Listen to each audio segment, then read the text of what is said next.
Gary, Constashif, Donach Sanam Ó Murchú, New, Keishtag Ó Murchú, and Daithnín Cóisir, Sprálos Cóisir, Pháistí, Spree, Sport, agus mar sin de. New, Tom Chun Leifí, Séimí, agus ag dul Cóisir, Cóisir a cara. Man, Racham Stock, it's feckin' me. Cain size Cóisir, a bhí acu. Tarlo.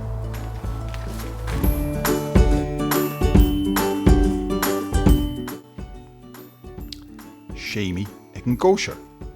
Céad airithe faoin titl Sonny's Birthday Prize ag Piccadilly Press. Be I Lisa Stubbs a scrí is I jaar.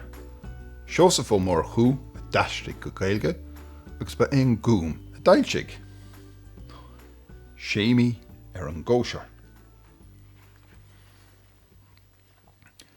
Nor bhí Séimí ag dul bhaile ó Nínre thug a cara síle córta dó. Cura a bhí ann chun cóisir lé brethe híle an sathairn ina dhíos sin. Gurabh maithagad sa Séimí. Sin agus ag tuairt an córta dó, hé? An tróna sin rinne Séimí córta de híle. Bhí scaf déanta hana féin ag a bhamó, agus chuir sí pápéir daite thart orthaí. Bin an brontanas de híle. Feadh mó san scarf jazz déanta agus í a chuirstachana sa fápéir jazz. Feadh Séimí ag obair an sin agus an córta jazz á dhéanamh aige.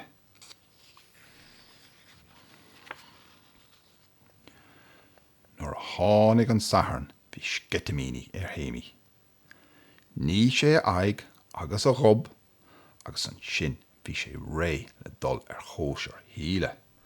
Feachar, ní féin is á gláán a féin na.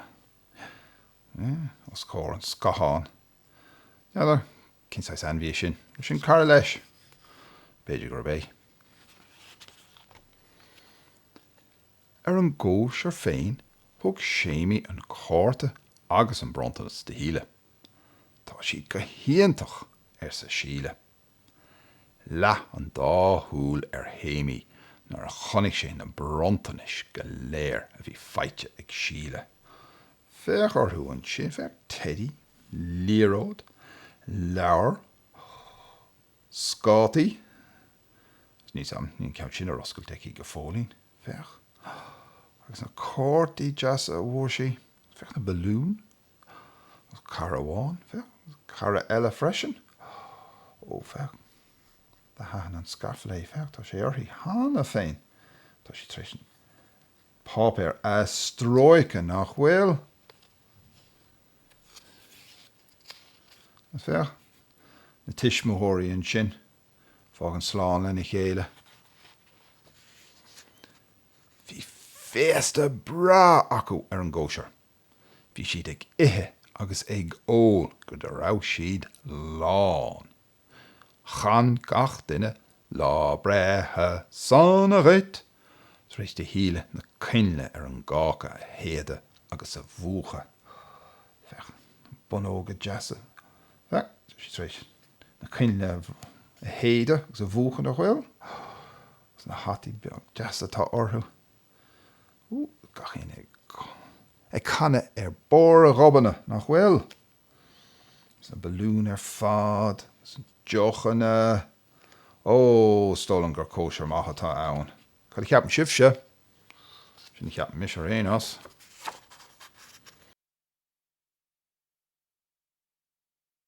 Nuair bhí an féasta thart chur Tomás, iad a híle, cluichí ar siúl.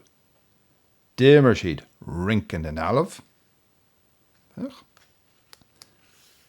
Ceol, agus sin stopna an ceol, agus ní ceall agad boga.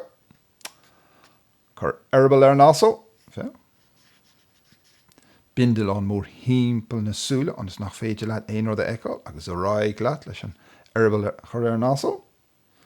Agus chur hart an bhart. Feach an bhart. Ó, dim sé mór hímpel cúplóir hana féin, feach na pápéir stróice hana féin. Bhí díomá Séimí, mar nar bhú sé éon cheann den na cluichí. Feach an sin. Cai go bhí sin na pháistí a bhua cluiche amháin ó cluiche eile. Séimí bocht.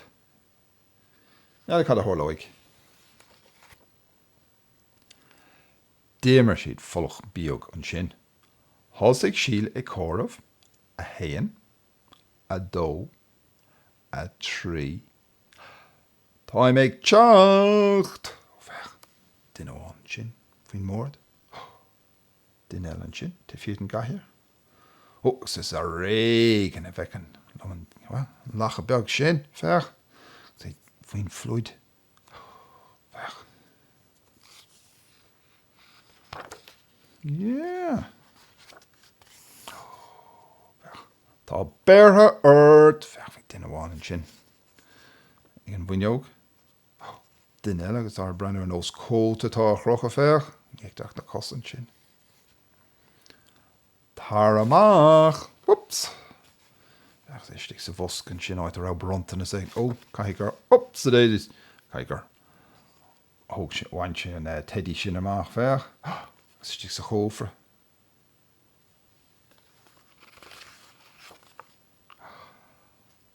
An sin, bhí sin am ag na leanaí dul abhaile. Gach éon duine amse ag Scéal. Ach amháin Séimí. Cé áit a bhfuil Séimí in éon chur.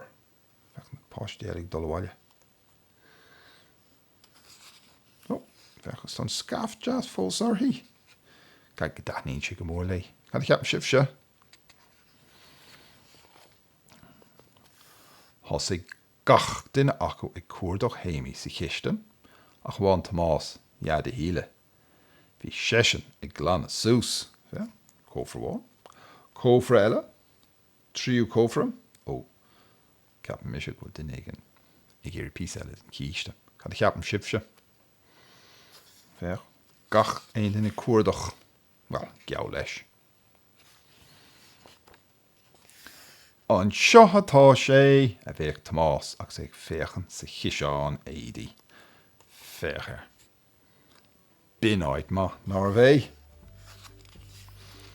Fecht a gachin in a gáir faoi inis. Bhua Séimí dúis as an áid follig ab ar fad a aimsú. Dúis jas. Nach é atá sonna sásta inis nach bhfuil. So, bin gCóisir Séimí. Well, brona, Séimí ar an gCóisir. Súlan gur haithn an leabharlibh agus tá muid snúise bheith cáil a rís go luath. Slán!